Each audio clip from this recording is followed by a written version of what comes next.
Татарстанның Дәүләт Советы депутатлары җәйге кафеларда сыра сатырга рөхсәт итү карарын кабул итте. Әлеге закон проекты кризиска каршы көрәш чарасы булып тора.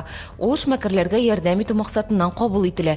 Шунысы мөһим, ул бары тик җәй көне генә гамәлдә булачак.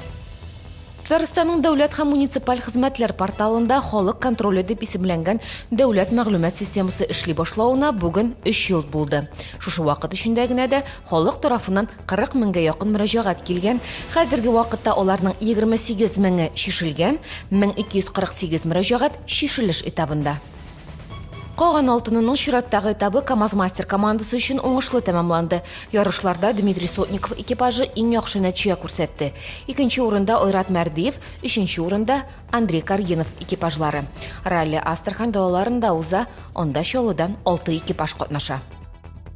Шәһәр экология музеенда яуда җиңгән батыр солдатка проекты күргәзмәсе ачылды. 7 ай буена Чаллының мәктәп укучылары гаиләләре белән бергә милли кулъяулыклар чикте. Аларның бер почмагында җиңү өчен рәхмәт сүзләре, икенчесендә чәчәкләр, өченчесендә баланың исем фамилиясе һәм яше чигелде. Проект кысаларында барлыгы 350 кул эше ясалды. Бу һәм башка вакыйгалар турында яңалыклар тапшыруыннан белерсез, ул 19 сәгать 15 минутта эфирга чыга.